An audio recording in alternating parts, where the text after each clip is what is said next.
Olá, boa noite.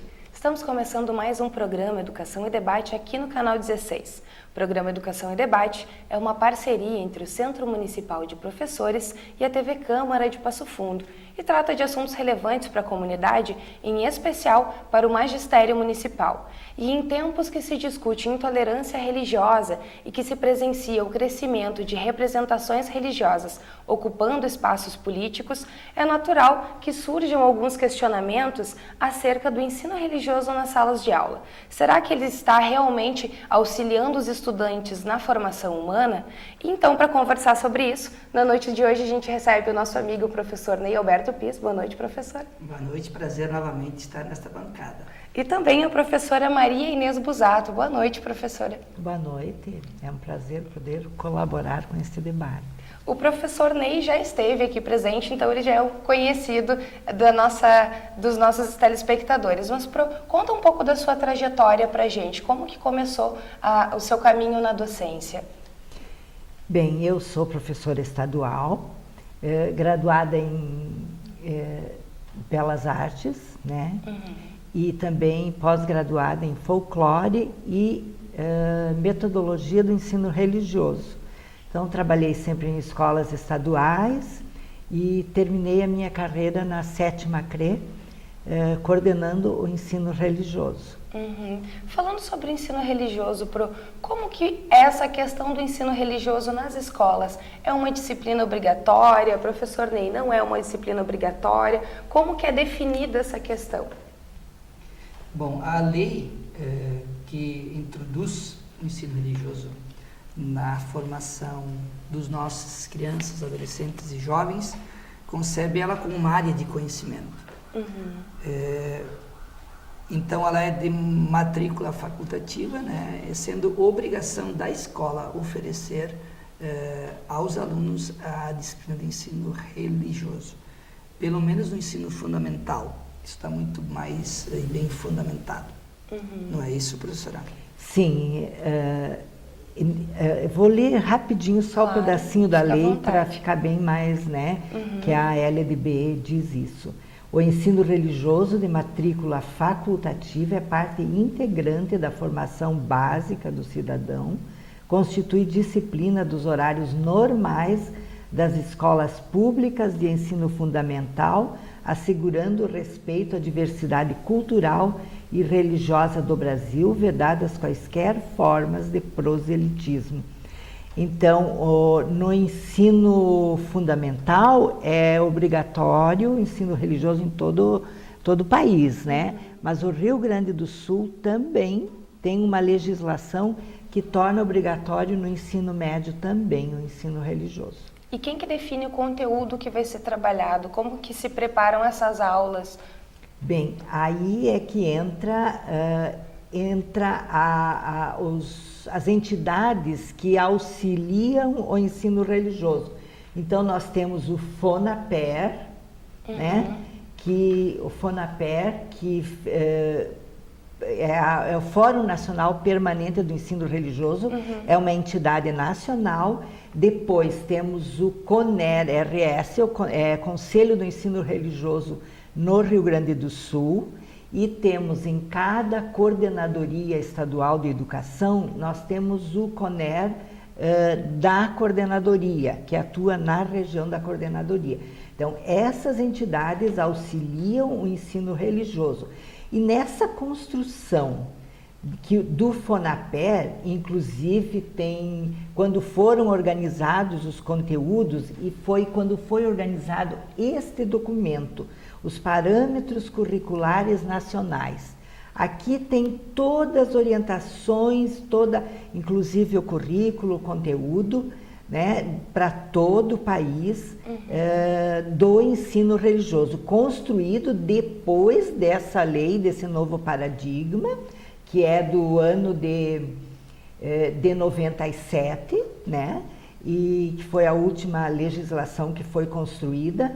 Inclusive, tem gente de Passo Fundo que atuou na construção desse documento, que é o Padre Eli, uhum, Benincá. Uhum.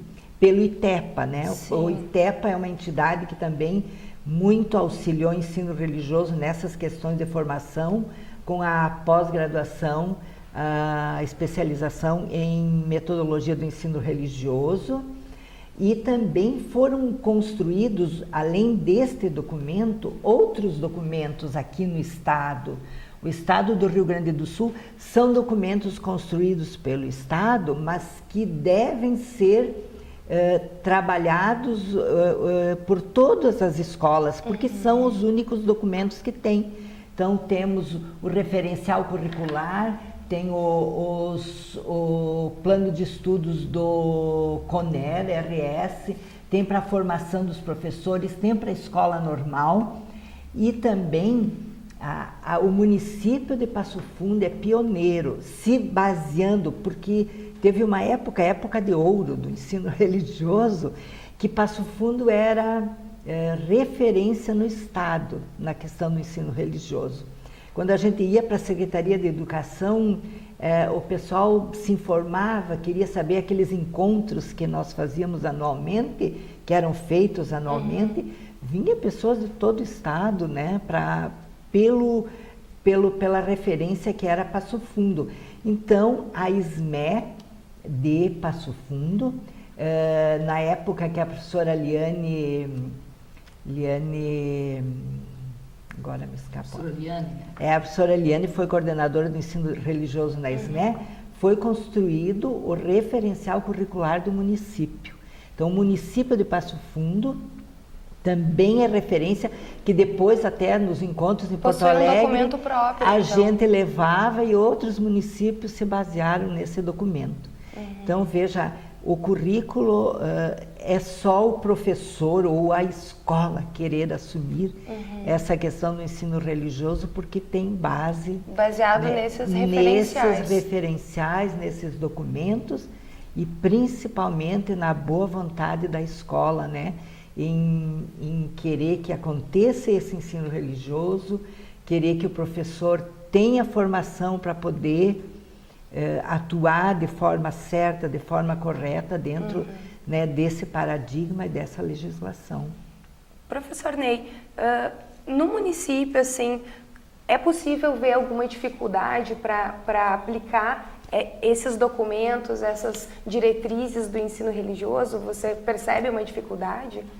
Eu primeiro quero dizer o seguinte, eu muito orgulho de ser professor e ser professor do ensino religioso. E nomeado. E nomeado em Passo Fundo com esta função, com esta finalidade. Porque a minha formação básica é filosofia, e depois fiz na mesma turma com a colega, nós fizemos uma especialização de 420 horas, o que nos deu a habilitação para atuarmos no ensino religioso, fazermos o concurso. Então, esse é um ganho, é um referencial importante de Passo Fundo também, nós termos tido um concurso, embora com poucos professores, né, ainda muito insuficientes. Houveram 11 nomeações apenas, né, e a demanda seria muito maior. Nós temos sim na rede municipal, como a professora disse, um documento. Ele está disponível nas nossas escolas, ele serve para o planejamento do professor com uma base, né, importante para que a gente pratique o paradigma do diálogo interreligioso. Porque uma vez, talvez no seu tempo de escola, também ainda se concebesse o ensino religioso como catequese. Depois houve a evolução para o paradigma dos valores. Se ensinava, sobretudo, valores para os nossos estudantes. E depois, finalmente, depois de todo esse cabedal legislativo e de construção curricular, nós concebemos o ensino religioso como área do conhecimento. E que tem, sobretudo, como objetivo o diálogo interreligioso e o conhecimento das diferentes religiões com o propósito de respeitar as diferentes religiões.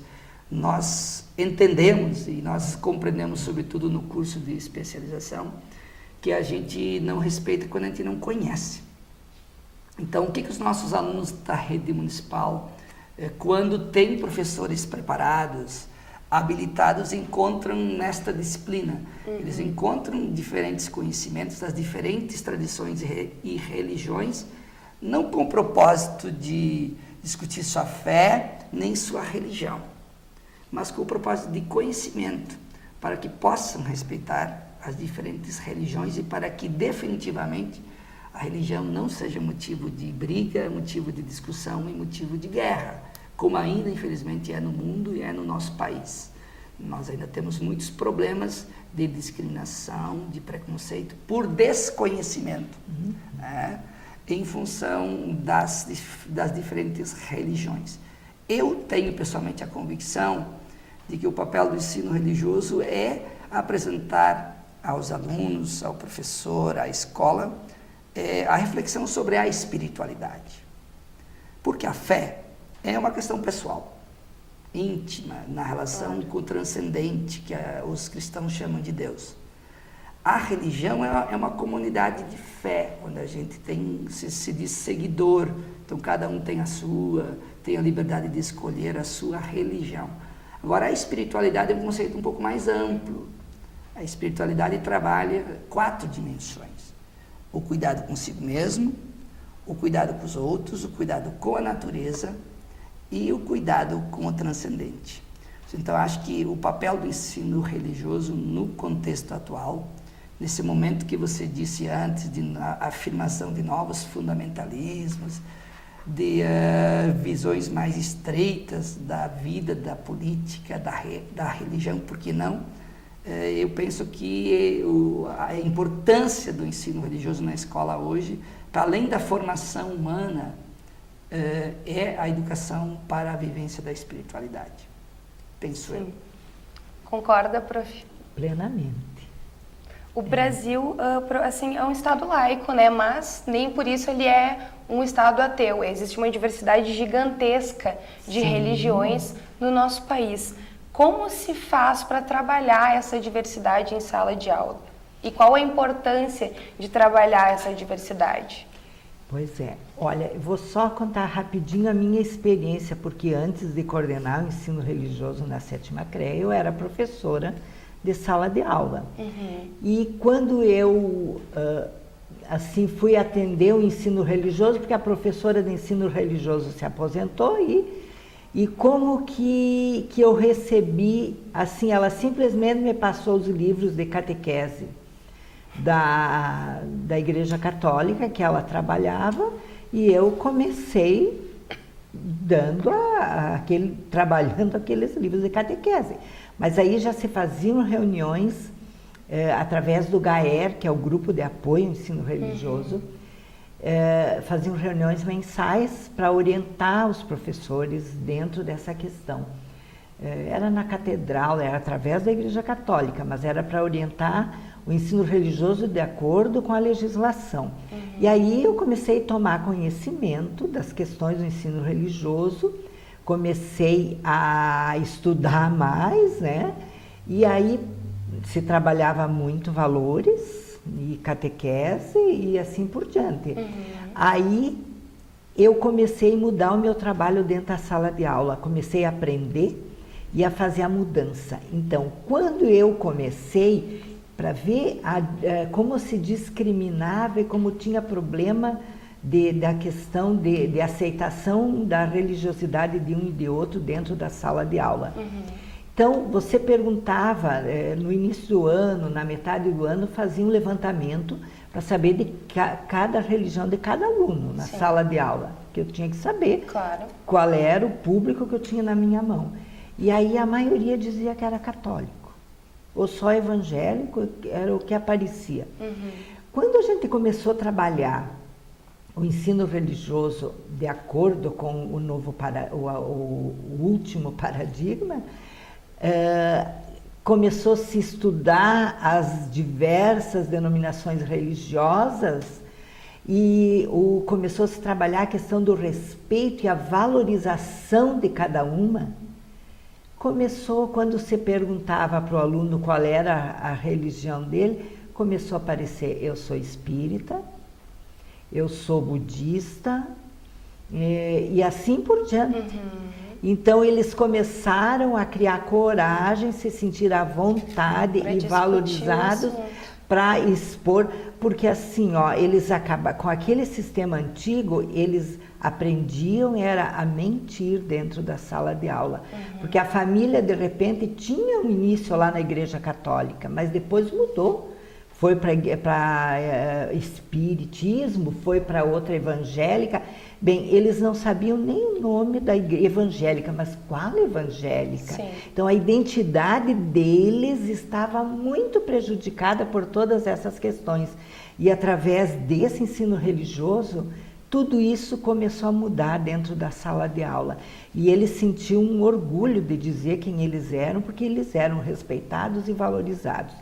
Outra experiência bonita também que eu tenho de daí, quando eu já estava na CREA, e daí se buscava muito que cada escola formasse professores e aplicasse, trabalhasse esse ensino religioso na sala de aula. Eu lembro de depoimento de diretoras dizendo que as relações dentro da escola haviam mudado. Porque um aluno que aprende, que exercita a questão do respeito dentro da sala de aula pela religiosidade, automaticamente ele vai transpor esse respeito para outras questões dentro da escola. Sem dúvidas. Entende? Então aí diz que as relações dentro da escola haviam mudado, mas professor preparado, direção batalhando para que se implantasse esse ensino religioso, abrindo espaço para os professores participarem dos encontros, das formações, né? Era um todo que realmente funcionava e apareciam os resultados. Tá certo. Professora Maria Inês Busato, professor Ney Alberto Pis, a gente está falando sobre os novos paradigmas, a nova visão do ensino religioso dentro das escolas. A gente vai para um breve intervalo e logo a gente retorna para falar um pouquinho mais desse assunto para vocês.